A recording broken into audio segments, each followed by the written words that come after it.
안녕하세요. 뷰즈온더고 AI 딕셔너리 2 인공지능 사전 두 번째 시간입니다. 네, 오늘은 모라백의 역설과 머신러닝의 학습 방법에 대해서 알아보도록 할게요. 자, 모라백의 역설, 모라백스 패러독스. 카네기 멜론 대학의 교수님이죠. 한스 모라백 교수님이 하신 말씀인데요. 어려운 것은 쉽고 쉬운 것은 어렵다. 역설이죠. 이것이 인공지능을 언급할 때 이제 많이 예를 들고 있는데, 인간에게 쉬운 일은 로봇에게 어렵고 로봇에게 어려운 일은 인간에게는 쉽다라고 해석할 수가 있습니다. 이게 1970년대에 나온 얘기였는데요. 그때는 인공지능의 겨울이라고 할 수 있는 시기였기 때문에 이런 말을 할 수가 있었을 거예요. 그렇지만 과연 지금은 어떤가요? 네, 약 인공지능 시대가 됐죠. 그래서 약 인공지능이 처리하는 작업이 인간에게 쉬운 일이 로봇에게도 쉬운 일이 되고 있습니다. 로봇 청소기, 영상판도 이러한 일들을 사람도 물론 할 수 있지만 로봇이 훨씬 더 쉽게 빠르게 해내고 있는 시대가 되었습니다. 그래서 강인공지능의 시대가 오면 현재 인공지능에 대한 개념과 이해도 완전히 뒤집어질 수가 있겠죠. 강인공지능이라는 것은 지금과 같이 어떤 수동적인 인공지능이기보다는 스스로 알아서 인공지능이 생각하고 생성해내는 것을 말합니다. 그래서 강인공지능 시대는 2045년쯤에 도래한다라고 과학자들은 예상을 하고 있습니다. 네, 한번 지켜봐야겠죠. 그래서 영화 블레이드 러너 2019나 터미네이터에 강인공지능 개념을 탑재한 로봇들이 나옵니다. 네, 블레이드 러너 2019에는 레플리컨트라는 존재로 나오게 되죠. 이번 주말에 한번 영화 보시면서 인공지능 개념에 대해서 생각해 보는 것도 좋겠습니다.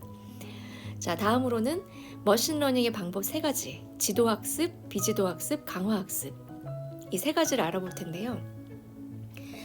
사람도 공부를 하러 학교에 가잖아요. 그러면 학습을 할 때 교수학습 방법이란 것을 적용하게 됩니다.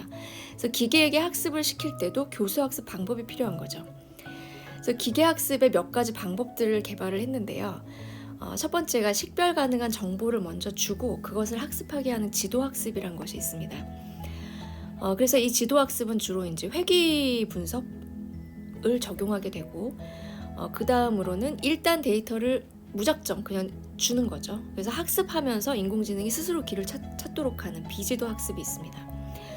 그 다음은 비지도 학습처럼 데이터를 그냥 무작정 주거나 아니면 조금만 보여주거나 해서 잘하면 칭찬하고 못하면 처벌하는 방식의 어떤 상벌에 의해서 행동을 강화하는 방식으로 하는 강화학습이란 것도 있습니다. 자, 그래서 첫 번째로 지도학습에 대해서 좀 자세히 알아보면요. supervised learning이라고 되어 있죠. 그러니까 supervise, 즉 지도를 해준다는 뜻이에요. 그러니까 갈 길을 먼저 어떻게 가야 된다라고 알려준 다음에 학습을 하도록 하는 겁니다. 그래서 데이터와 레이블, 여기서 레이블이 중요하죠.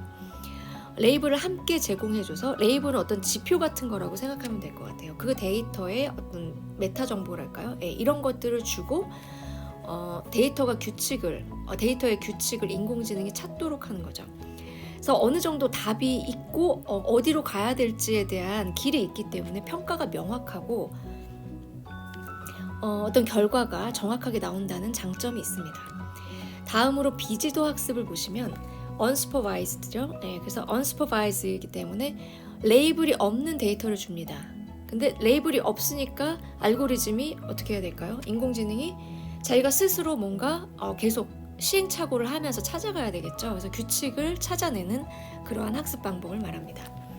그래서 지표를 주지 않기 때문에, 즉 레이블을 주지 않기 때문에 정확한 정답을 인공지능이 찾아 제공하기는 어려운 면이 있죠. 그러니까 유사한 어떤 답에 가까이 다가간 그러한 결과를 낼 수는 있지만 이것이 완전 정답이다라고 확신하기는 어려운 측면이 있을 수 있습니다.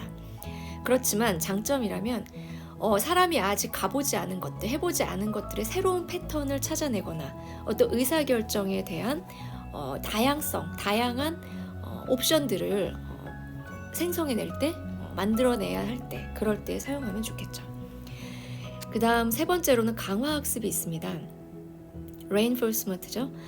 그래서 이 강화학습은 사람한테도 하는 학습 방법이에요. 그 다음에 이제 개나 고양이나 이런 반려동물들을 훈련시킬 때도 쓰는 방법입니다. SR 이론이라는 것으로 자극 반응 이론, 이러한 것들하고도 연관이 있는데 상벌에 의한 거죠. 그래서 데이터 양은 많지 않지만 어떤 레이블이 없는 비지도 학습처럼 레이블이 없는 데이터를 주고 나서 그걸 보상과 처벌 형태로 학습 데이터를 제공해서 시행착오를 거치면서 결과를 찾아가게 하는 겁니다. 네, 그래서 오늘도 여기까지 간단하게 몇 가지 인공지능의 개념들을 살펴봤습니다. 자, 오늘의 내용이 유익하셨다면 좋아요, 구독해 주시고요. 계속해서 저희가 업데이트를 할 예정이니까 인공지능에 대한 어떤 기본적인 개념들 익히시기 바랍니다. 네, 감사합니다.